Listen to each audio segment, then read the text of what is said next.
Warriors daily.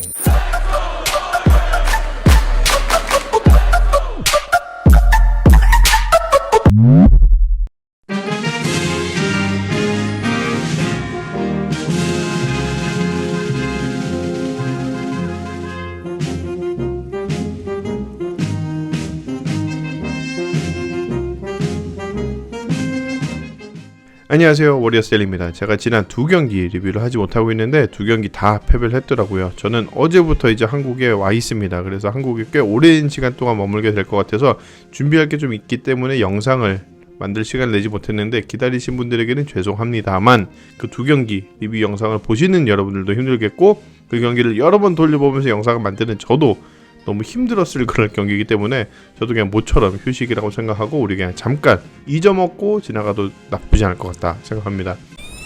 골스의 부진으로 구독자 수가 얼추 40-50명이 줄었습니다. 그래서 그 떠난 40-50명이 당연히 신경이 쓰이지만 그래도 이 남아 계시는 12,000분이 계시기 때문에 골스의 영상을 다루는 저도 좀 힘이 많이 납니다. 여러분들 여러모로 감사드립니다. 일단 골스 현재 무엇이 문제인가 이걸 잘 생각해 봐야 할 것 같고 문제가 뭔지만 알고 넘어갈 게 아니라 이게 어떻게 개선이 돼야 될지가 가장 중요하겠죠. 물론 아직 2위야 뭐 걱정할 거 없어, 우리 시즌 시작 전에 4등만 해도 잘하는 거라고 했는데 2위가 어디야 이러면서 위안을 삼을 수는 있겠지만 그래도 팀의 최근 폼이 조금 심각합니다. 이런 식으로 가다가는 2위는 물론이고 3위에서도 떨어질 거고 그러면 플레이오프에서도 힘을 내기가 쉽지가 않죠. 그래서 오늘은 리뷰 영상이 아니라 오랜만에 현재 골스에 대한 분석 영상으로 준비를 했습니다. 여러 가지가 있을 텐데요. 한번 같이 얘기를 해보고 댓글로도 여러분들의 생각을 적어주시면 감사하겠습니다. 일단 가장 큰 거 하나, 이건 너무 뻔한 얘기여서 안 하고 싶기도 하지만 또 너무 뻔한 거를 안 짚고 넘어갈 수가 없어서 얘기를 해야 되는데 드레이몬 그린의 부재입니다. 그리고 그린이 돌아오면 지금 골스가 가지고 있는 많은 문제들이 해결될 수 있다고 생각합니다. 일단 지금 골스가 가장 힘들어하는 부분 중에 몇 가지는 1번은 수비입니다. 일단 그린이 탐슨이 복귀하던 클리블랜드 전에 처음 같이 7초를 뛰고 그때부터 이제 출전 못하고 있는데 클리블랜드 전을 포함하면 지금까지 25경기를 치렀거든요. 그린이 나가자마자는 조금 흔들리는 경기들이 있었습니다. 클리블랜드 전을 시작으로 7경기 동안 3승 4패, 골스 당시 폼을 생각하면 좀 실망스러운 승률이었습니다만 이후 다음 경기였던 휴스턴전, 그때 커리가 자신의 첫 게임 위닝 버저비처를 넣은 경기였죠. 그 경기를 시작으로 9연승을 했을 정도로 그린이 없이도 팀이 잘 돌아갔고 공격도 잘 됐고 또 더더욱 놀라운 거는 수비가 상당히 좋았습니다. 그러면서 골스는 클레이 탐슨도 돌아왔는데 그린이 없이도 우승이 가능하다 막 이런 얘기가 나올 정도로 정말 분위기가 좋았고 승승장구했습니다. 근데 2월에 있었던 유타를 시작으로 패배하기 시작했죠. 9경기 중에 단 2경기밖에 승리하지 못했고 그 이긴 2경기도 레이커스는 뭐 놀리려면 지금 할 말이 많지만 제가 자제하도록 하고요. 그리고 주요 선수가 아무도 없었던 포틀랜드를 상대로 승리를 거둔 경기 외에는 이긴 게 없습니다. 뭐 패배인 거는 패배인 걸로 하고 열심히 해봤지만 안 되는 건 안 되는 거죠. 하지만 문제는 그 9경기 동안 한 경기당 114.55점을 실점하고 있습니다. 수비에서는 정말 말도 안 되는 처참한 경기력을 보여주고 있고 특히 골밑 수비는 존재하지 않습니다.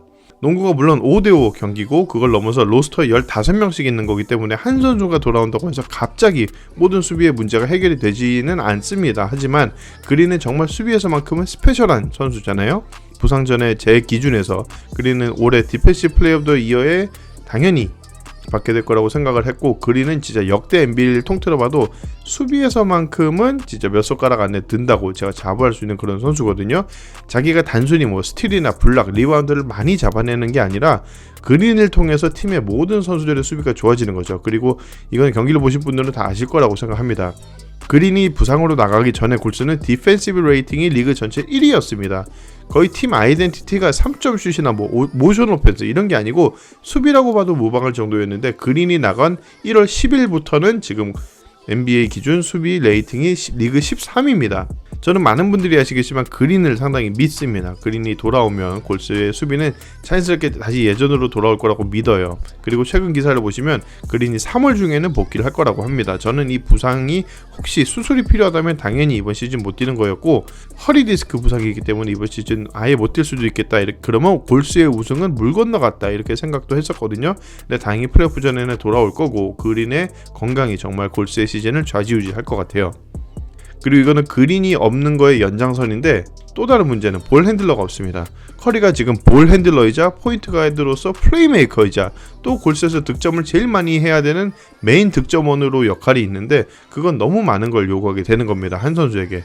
커리의 부진도 이 팀의 부진에 큰 영향을 지금 미치고 있지만 그 커리의 부진의 이유를 생각해보면 지금 커리 혼자서 해야 되는 일이 너무나도 많다는 거죠. 과장을 조금 보태면 공을 자신이 직접 가지고 넘어와서 공격을 시작하고 마무리까지 커리가 혼자 해야 하는 상황입니다. 그 전에는 공격의 시작이나 공격의 흐름을 경기장 안에서 거의 디자인해주는 게 드레이몬드 그린이었거든요. 그리고 그린이 가장 특화됐던 게 커리가 결국 가장 좋은 슛을 쏘게 하는데 모든 포커스를 맞춰서 플레이하는 선수인데 지금 그린이 없으니까 커리가 혼자서 여러가지 역할을 다 소화해야 되고 어제 댈러스전을 보셨겠지만 그런 뭐 상대팀에게는 이거 수비하기 너무 쉬운 거죠. 커리만 막으면 되니까. 어제 커리가 4쿼터에 0득점도 모자라서 아예 슛 자체를 한 번도 안 쐈습니다. 더 정확히 말하면 못 쐈죠. 다 더블팀을 당해버리니까.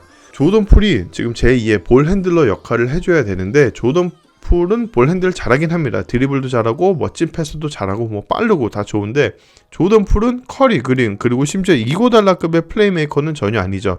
그냥 혼자서 드리블을 잘 칠 줄 알지 동료를 찾아주는 거는 베테랑급의 선수가 아직 아니라서 풀은 지금 나올 때마다 조금 그런 면에서는 아쉽고 그래서 베테랑인 이고달라가 나와줘야 되는데 매번 부상으로 지금 거의 본 적이 없는 희귀한 포켓몬처럼 되어가고 있습니다.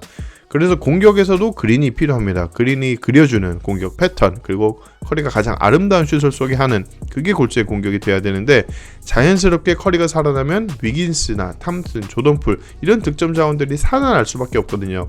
그래서 가장 뻔한 얘기지만 가장 또 중요한 드레이몬드 그린의 복귀가 절실합니다. 스티브 커 감독도 정확히 드레이몬드 그린이 절실하게 필요하다라는 표현을 쓰면서까지 지금 복귀를 기다리고 있습니다. 그리고 정말 짧게만 얘기하고 넘어가자면 지금 부상에서 이제 곧 돌아오려고 하고 있는 제임스 와이즈맨은 돌아와서도 골스의 로테이션에 들기 어려울 거라는 보도가 있었습니다. 골스의 코치 중에 한 명이 그렇게 얘기를 했다고 하는데 저는 이게 그만큼 지금 그린의 복귀를 믿고 있다고 저는 생각하거든요. 그래서 한 가지 말씀드리자면 와이즈맨은 이번 시즌 거의 보기 힘들 거다라는 말씀을 드리고 싶네요.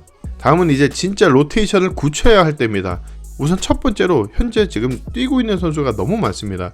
최근에 주전인 커리, 탐슨, 위긴스, GP2, 루니 이 5명 그리고 벤치에서는 조던 풀, 오토 포터 주니어, 비엘리차, 데미안 리, 쿠민가, 무디, 토스카노 앤더슨 이렇게 총 12명이 거의 매 경기 로테이션으로 나오고 있습니다. 12명은 너무 많습니다. 이거 좀 줄여야 돼요. 플레이오프에 들어가게 되면 12명이 절대 뛸 일은 없습니다. 확실하게 가비지 경기가 되지 않는 이상 12명의 로테이션은 절대 말이 안 됩니다. 그리고 그린까지 돌아오면 이건 13명인데 이거 무조건 추려야겠죠. 이런 겁니다. 우리가 친구끼리나 뭐 조기 축구를 할 때 동네 대회 이런 거 나가면은 오는 사람 다 뛰게 해줘야 되잖아요. 왜냐면 그냥 조기 축구니까. 나왔는데 전혀 뭐 1분도 못 뛰게 하고 집에 보내면 삐져서 다음부터 안 나옵니다. 근데 우리 팀이 만약에 그 조기 축구 대회에서 결승전에 갔다. 근데 좀 내가 못하는 선수라서 결승전에서 나 빼고 잘하는 애들끼리 그냥 풀 경기를 소화했다? 이러면 그냥 그러려니 합니다. 이겨야 되는 게 중요하니까. 근데 NBA는 조기 축구가 아니죠. 너도 뛰고 나도 뛰고 우리 출석하는 사람 다 같이 뛸 거야 이러면 안 됩니다. 이제 20경기도 안 남았는데 제일 잘하는 선수들로 슬슬 추려 나가야 돼요. 지금 스티브 커 감독이 왜 로스터에 있는 모든 선수를 뛰게 하려는지는 이유는 알고 있습니다. 왜냐면 플레이오프 때 지치면 안 되니까. 이 선수들이 플레이오프에서 체력적으로 주축 선수들이 준비가 되어 있어야 하니까 그런 건데 물론 그것도 상당히 중요합니다. 그렇지만 그 전까지 계속 12명을 돌리면서 어떤 날은 잘하다가 어떤 날은 너무 못해서 막 발리고 이러면 꾸준함이 없잖아요 팀에. 그리고 뛰는 선수들이 뭐가 뭔지 나의 정확한 역할이 뭔지 헷갈리게 된단 말이에요. 언젠가는 그 역할과 정확한 로테이션이 정해져야 되고 이제 지금 20경기도 안 남은 지금 시작돼야 된다고 생각합니다. 제가 정말로 너무나도 사랑하는 선수들이 있지만 냉철하게 이번 시즌의 폼만 보고 얘기를 하자면 미안하지만 JTA는 뛰면 안 되고요. 비엘리차 뛸 수 없습니다. 데미안 리는 가끔 좋지만 요즘 너무 안 좋아요. 데미안 리도 뛰면 안 됩니다. 과감하게 빼버려야 돼요. 그리고 차라리 요즘은 데미안 리보다 무디가 훨씬 좋습니다. 시즌 마무리할 거면 무디를 많이 기용해서 마무리했으면 좋겠어요. 쿠민가도 좋은데 쿠민가는 뭐랄까 쿠민가를 잘 쓰기 위해서는 다른 선수들이 뭘 할 수가 없습니다. 무슨 말이냐면 쿠민가를 골대 밑에서 공 찔러주기 위해서 다른 선수들이 진짜 플로어 스페이싱을 하는 그 외곽에서만 그냥 지켜볼 수밖에 없는 거예요. 커팅만 하면 좋은데 쿠민가는 페인트에서 포스트업도 많이 해야 되거든요. 근데 그게 골스의 공격 스타일과는 전혀 다른 거고, 그걸 하기 위해서는 모든 시스템이 약간 좀 전체적으로 렉이 걸리는 느낌이 있죠. 그리고 쿠민과 무디 둘 다 아직 19살 애기들입니다. 플레이오프에서 잘할 수 있을지 아직도 이렇게 뭐 섣불리 얘기를 할 수 없겠죠. 저는 그래서 이 두 선수도 약간 제외 대상에 올라갈 수 있다고 생각을 해요. 그럼 남은 선수가 누구냐? 아까 말씀드린 커리, 탐슨, 위긴스, GP2, 루니 주전은 이대로 가져가고, 조던, 풀, 오포주 이렇게 벤치에서 2명 해서 총 7명인데 이제 여기에 그린이 돌아오게 되면 8인 로테이션이 되는 거고, 저는 이고달라가 좀 뛸 수 있다고 하면 9명까지, 요 정도가 플레이오프에서 뛰어야 되는 선수로는 적당합니다. 10명이 넘는 거는 좀 안 되는 것 같아요. 그리고 조금 전에 얘기한 로테이션은 선수들에 관한 거였다면 출전 시간을 어떻게 분배해야 되는지 그 로테이션도 굳혀야 됩니다. 이것도 뛰는 선수들만큼 상당히 중요해요. 현재 골스의 로테이션이 뭐냐 저한테 물어보신다면 전 모르겠습니다. 한 경기도 빼먹지 않고 지금 다 챙겨보고 있고 집중해서 보려고 하고 있는데 이런 로테이션 패턴을 모르겠습니다. 근데 그게 사실 작년 골스의 경기를 보면 이거를 상당히 원했던 거거든요. 왜냐면 그때 로테이션이 너무 뻔했으니까. 상대 팀도 경기를 보는 우리도, 해설자들도 그냥 다 알아요. 언제 커리가 나오고 언제 누가 들어오고, 그때 당시에 불만은 경기의 흐름과 상관이 없이 그냥 칼같은 시간을 지켰기 때문에 그게 불만이었다면, 지금은 너무 중구난방 로테이션, 특히 커리는 도대체 왜 1쿼터 마지막 4분을 안 뛰었다가 2쿼터에는 또 시작이 뛰었다가 또 다시 쿼터 마무리하러 들어왔다가, 이거는 전반에 그치는 얘기고, 중요한 거는 마지막 4쿼터 진짜 이거는 제 멋대로예요. 어떤 날은 다 뛰고 어떤 날은 또 들어와야 될 것 같은데 마지막 3분 4분 남을 때까지 안 들어와요. 이게 물론 결과에 따라 얘기가 많이 달라집니다. 만약에 경기를 이겼다면 사실 커리가 언제 들어와서 뭘 했고 뭘 뛰었고 이거 아무 상관없습니다. 근데 지면 커리가 왜 마지막까지 안 나온 거야, 커리를 좀 쉬게 하지 왜 다 뛰게 한 거야, 이런 얘기를 할 일이 진짜 없거든요.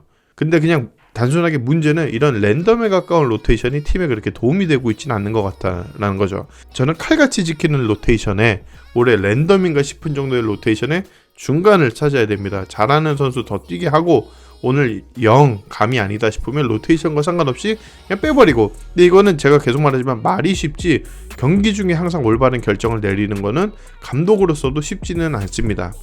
그래도 저는 집에서 그냥 농구를 보는 사람이고, 스티브 커 감독은 세계에서 가장 높은 레벨에서 농구를 코치하는 감독인데, 뭔가 우리가 모르는 그 뭔가를 알고 미리미리 우리가 져서 속상하기 전에 정확한 로테이션 안에서 약간의 유도리가 있었으면 좋겠습니다.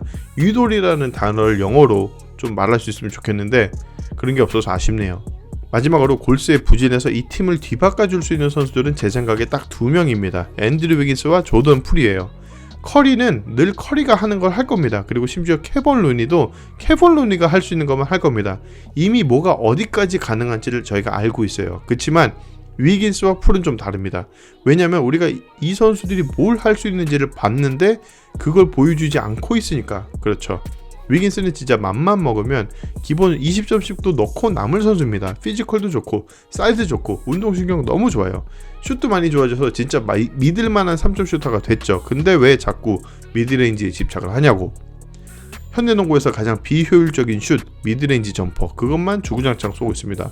드말 드로잔이 왜 대단한지 아세요? 요즘 농구에서 3점 슛 없이 미드레인지도 씹어먹고 있기 때문입니다. 근데 우리 위긴스는 드로잔이 아닙니다. 위긴스는 골대로 들어가는 거 정말 잘하잖아요. 그때 그 미네소타전이 자꾸 생각이 나는데, 위긴스는 그 경기에서 보여줬던 적극성만 가지고 농구를 하면 올스타는 진짜 진작에 됐을 선수입니다. 물론 위긴스가 작년에 비해서 올해 훨씬 적극성이 좋아졌습니다. 특히 시즌 초반에는 아예 자기 자신의 플레이 스타일을 바꿨다고 제가 계속 얘기를 했어요. 적극적인 림 어택을 하는 선수가 됐습니다. 그러면서 올스타도 뽑히고 그랬는데 요즘은 그런 게 좀 안 보입니다. 다시 미드레인지 점퍼로 돌아갔어요. 그걸 다시 예전 모습으로 좀 돌아가 줬으면 좋겠습니다. 조던 풀은 이번 시즌 시작 전에 프리시즌 보신 분들은 아시겠지만 커리보다 진짜 더 잘했습니다. 이게 뭐 당연히 프리시즌이라서 다른 거는 저도 이해를 합니다. 그렇지만 시즌 초반에 경기에 들어와서도 클레이 탐슨이 돌아오기 전까지는 커리가 잘 안 풀리던 날 조던 풀이 스텝업 해주는 경기가 정말 많았거든요. 2경기 연속 30점을 넘기는 경기도 있었고 20점 넘는 경기는 정말 많았고 못해도 한 15점씩은 넣어줬습니다. 근데 이제 탐슨이 오고 난 뒤로 10점 못 넘기는 경기들이 하나 둘씩 나왔고 뭔가 10점 언저리여서 득점을 하고 있어요. 그것도 그렇지만 야투율이 진짜 좋지가 않아졌어요. 이게 탐슨이 와서 조던 풀의 역할이 달라진 건 맞습니다. 주전이었다가 이제 벤치로 바뀌었으니까 그건 정말 크게 달라진 건 맞지만 그렇다고 선수가 달라진 게 아닌데 왜 슈팅이 안 되는지 어떤 이게 심리적으로 차이가 있는 건지는 잘 모르겠습니다. 조던 풀 시즌 초반의 표정이나 행동들을 보면 정말 자신감이 넘쳐 보였습니다. 눈빛이 그냥 내가 짱이다 이런 느낌으로 경기를 했고 3점 넣으면 막 춤도 추고 그랬어요. 근데 요즘은 약간 쫄아있는 강아지처럼 표정을 짓고 있죠. 이 두 선수의 반등이 커리 형이 막혀도 나한테 가져와, 공 가져와, 내가 해결해 줄게 하는 멘탈이 좀 있어야 되는데 그런 거가 조금 보이지 않는 것 같습니다. 쿠민거와 무디는 지금 기회만 엿보고 있습니다. 위긴스와 풀도 내가 당연히 뛰겠지, 이 정도만 하면 되겠지라고 생각은 뭐 그 정도까지는 안 하겠지만 그래도 좀 헝그리한 선수들처럼 뛰어줘야 돼요. 자, 다음 경기 레이커스 전입니다. 지금 골스 3연패, 레이커스 4연패. 지금 NBA를 대표하는 르브론과 커리 체면이 말이 아닙니다. 농구에 무승부는 없잖아요. 누군가는 이겨야 됩니다. 골스가 당연히 이긴다라는 생각은 예전 얘기고 레이커스전을 시작으로 하나하나 다시 가다듬어 갔으면 좋겠습니다. 그럼 오늘 준비한 영상 여기서 마치도록 할게요. 저는 다음 영상에서 뵙도록 하겠습니다. 감사합니다.